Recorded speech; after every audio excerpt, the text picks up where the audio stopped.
我的房间已经乱了整整一个星期了。今天早上起床的时候，我看了一眼地上，终于决定不能再这样下去了。我是小月，在杭州开一家小小的甜品店。今天我不做蛋糕，我要打扫房间。我一边打扫一边跟你聊天，你可以跟着我一起学中文。房间为什么会变得这么乱呢？其实原因很简单，这个星期店里特别忙，每天回到家，我只想躺在沙发上，什么都不想干。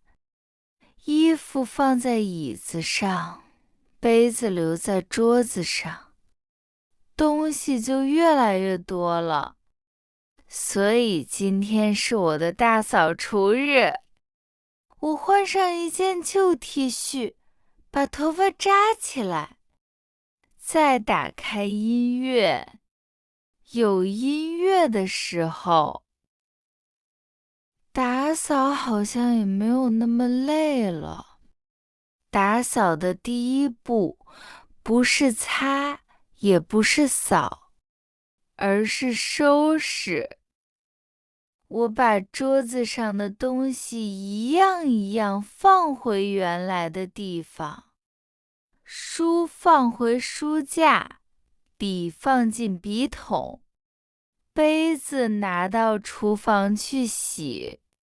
收拾的时候，我才发现我有太多用不到的东西：3支写不出字的笔。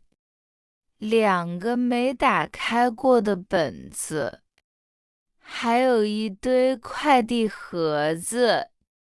我把它们放进一个大袋子，准备扔掉。打扫的时候总会发生一件事，你会突然找到一样很久没见的东西。今天我在抽屉里找到一张照片。是我的甜品店开门那天拍的。我坐在地上看着照片，一下子就过去了10分钟。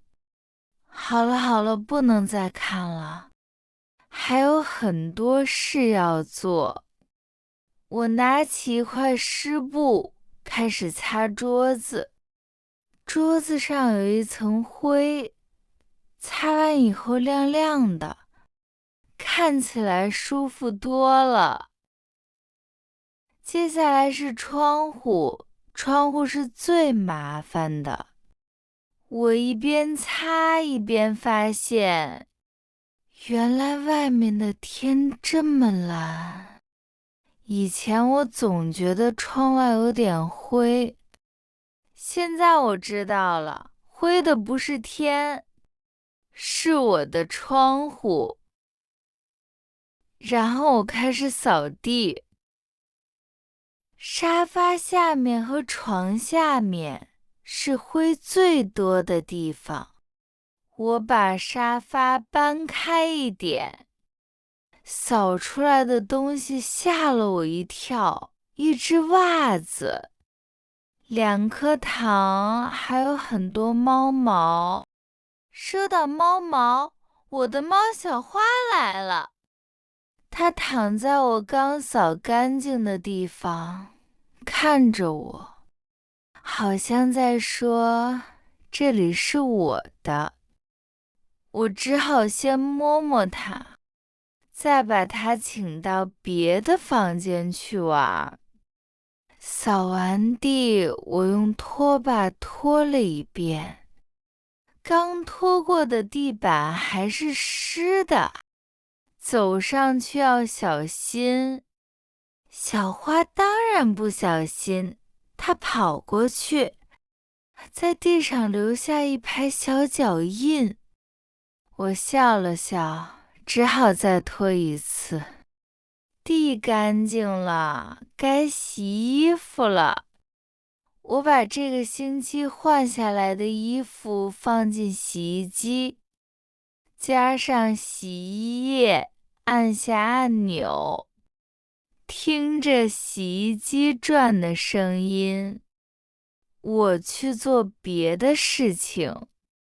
我最喜欢的一步是换床单，把旧床单拿下来，把新的铺上去，再用手一点一点弄平。晚上躺在干净的床单上睡觉，那种感觉真的很幸福。打扫到一半，我有点累了。我给自己倒了一杯水，坐下来休息5分钟，还吃了一块昨天剩下的蛋糕。休息完以后，我又有力气了。接着我去收拾厨房，我打开冰箱，把放坏了的、过期的东西都拿出来扔掉。冰箱一下子空了一半，可是看起来干净多了。以后我应该少买一点，别再让东西坏在里面。最后是我的书桌，我把本子摆整齐，把电脑擦干净，再放上一小瓶花。桌子干净的时候，人也更愿意坐下来做事。3个小时以后，我终于打扫完了。我站在房间中间看了一圈，地板是亮的，桌子是空的，屋子里还有一点洗衣液的香味。房间干净了，我的心情也跟着好起来了。我发现房间乱的时候，我的脑子好像也是乱的。房间干净以后，不管做什么事，都更容易开始。其实打扫房间不难，难的是开始。你不用一次打扫全部，今天擦一张桌子，明天扫一次地，慢慢的房间就干净了。如果你也觉得房间有点乱，就从你面前最小的地方开始吧。好了，我要去躺在干净的床上休息一会儿了。谢谢你今天陪我一起打扫房间，我们下次再见。